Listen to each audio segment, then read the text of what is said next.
আজ আমার ছোটে নবাবের লাঞ্চে ছিল মিক্স ভেজ খিচুড়ি। হ্যাঁ, সবজি দিয়ে, পাঁচমেশালি সবজি দিয়ে খিচুড়ি।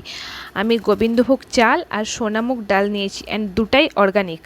তারপর খুব ভালো মতো জল দিয়ে কচলে কচলে খুব ভালো মতোভাবে ওটাকে পরিষ্কার করে ধুতে হবে, যতক্ষণ না এই সাদা জলগুলো পুরো মতো শেষ হয়ে পরিষ্কার জল চলে আসে। আর আমি দেখেছি এগুলো না ধুতে একটু বেশি করে সময় লাগে। অনেকবার ভালো করে ধুয়ে নেওয়ার পর যখন সাদা জলটা পুরোপুরি চলে যাবে, তখন আমি ওটাকে 10 মিনিটের জন্য ভিজিয়ে রেখে দেবো। আর এই যে আমি এখানে কিছু সবজি কেটে নিয়েছি। এখানে পটল, বরবটি, কুমড়ো আর রাঙালু, মানে যেটাকে মিষ্টি আলু বলি, আর এমনি নর্মাল আলু আছে। তারপর আর কি, এই তো কড়াটা বসিয়ে দিলাম গ্যাস জেলে, আর জাস্ট 1 চামচ অলিভ অয়েল।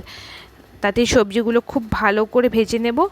খুব ভালো করে মানে কি, একদম ডিপ ফ্রাইড নয়, হালকা করে সোনালি রং আসা পর্যন্ত ভেজে নিলেই হবে। আর তারপর ওতে একটু নুন আর হলুদ দিয়ে দিলাম। আমি কোনো এক্সট্রা মশলা, এক্সট্রা কিচ্ছু ইউজ করি না। আর একটু ঘি দিই আমি শুধু লাস্টে। সবজিগুলো যখন খুব ভালো মতো করে ভাজা হয়ে যাবে, তখন ভিজিয়ে রাখা চাল আর ডালটা দিয়ে দেবো। তারপর চাল আর ডালটা দিয়ে 2 মিনিট মতো একটু হালকা নেড়ে চেড়ে যখন চাল ডালটা একটু হালকা ভাজা ভাজা হয়ে যাবে, তখন ওতে আমি 1 বাটি গরম জল দিয়ে দিলাম। বাস, আর কি, আর কিছুই নয়। খুব ভালো মতো করে নেড়ে চেড়ে মিশিয়ে দিলাম।